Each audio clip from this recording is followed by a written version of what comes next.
हरिओम, मैं आप सभी विद्यार्थियों का स्वागत करता हूं हमारे चैनल योग शिक्षा पर। अगर आप भी नेट और जेआरएफ की तैयारी कर रहे हैं अथवा करना चाहते हैं तो आप हमारे चैनल से जुड़ सकते हैं। ये हमारा टेलीग्राम चैनल है, आप योगा_शिक्षा सर्च करके आप हमसे जुड़ सकते हैं। तो चलिए आज का वीडियो स्टार्ट करते हैं। आज पिछले वीडियो में हम लोगों ने देखा था कि हठ योग प्रदीपिका का कुछ बेसिक इंट्रोडक्शन किस चैप्टर में हमें क्या देखने को मिलता है, तो उसी आधार पे मैंने कुछ क्वेश्चंस आज प्रिपेयर किए हैं। तो पहले उन क्वेश्चंस को देखेंगे, फिर आज का टॉपिक हम लोग स्टार्ट करेंगे। तो चलिए सबसे पहले हम लोग देखते हैं हठ प्रदीपिका में कुल कितने अध्यायों या उपदेशों की चर्चा हमें देखने को मिलती है।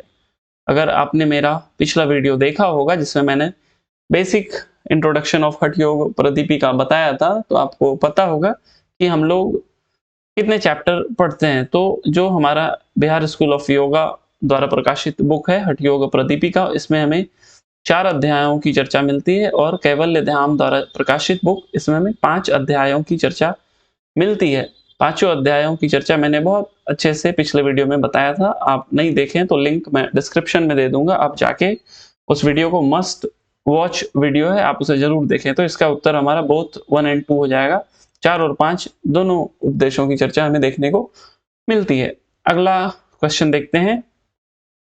हठ प्रदीपिका के अनुसार क्रमानुसार लगाएं। अगर आपने पिछला वीडियो देखा होगा तो मैंने वहां पे बताए थे हमें कि पहले क्या पढ़ना पड़ता है, फिर क्या और उसके बाद क्या।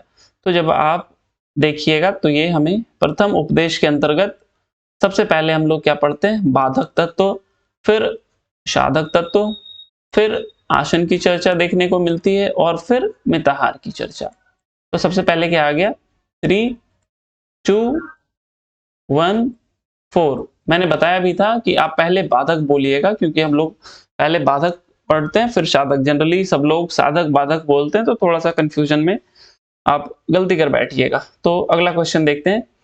यहाँ पे भी सेम है, आपको क्रमानुसार लगाना है। इस तरह के क्वेश्चन मैं इसलिए यहाँ पे दे रहा हूँ क्योंकि आपको बहुत सारे क्वेश्चन जब आप PYQs देखिएगा तो आपको वहां पे मिलेगा कि क्रमानुसार या सीक्वेंस में अरेंज करने के लिए। तो आइए यहाँ पे देखते हैं। तो मैंने बताया था कि सबसे पहले हम लोगों को क्या मिलता है, उपयुक्त स्थान, फिर मठ का स्वरूप, फिर बाधक तत्व, और फिर आसन की चर्चा। तो सबसे पहले क्या हो गया, 4, फिर 1, फिर 2 एंड देन 3।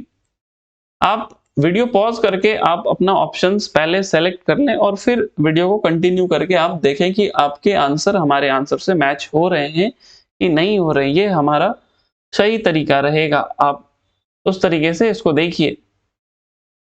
हठ प्रदीपिका में खेचरी का विस्तार से वर्णन किस अध्याय में मिलता है।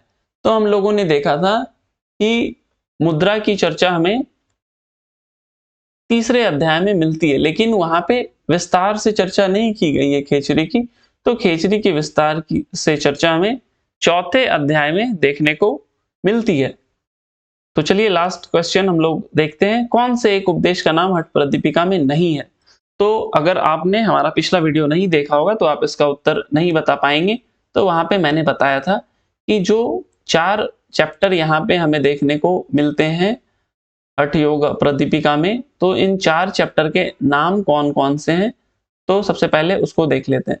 तो जो पहला चैप्टर हमें मिलता है यहाँ पे, वो पहला चैप्टर आपको मिलता है आसन, दूसरा षटकर्म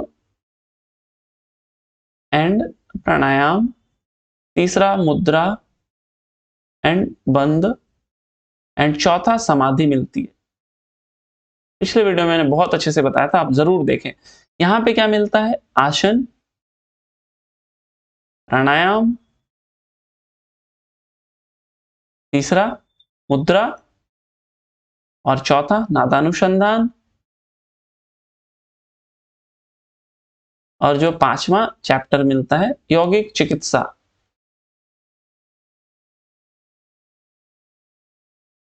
तो यहाँ पे अब क्वेश्चंस पे आते हैं। तो हमारा क्वेश्चंस क्या था, समाधि बिल्कुल मिलती है, मुद्रा और बंद अभी बताया मिलती है, आसन और षटकर्म भी मिलते हैं, लेकिन केवल षटकर्म की चर्चा हमें कहीं और किसी उपदेश या किसी बुक में नहीं मिलती है। तो ये हमारा सही उत्तर हो जाएगा।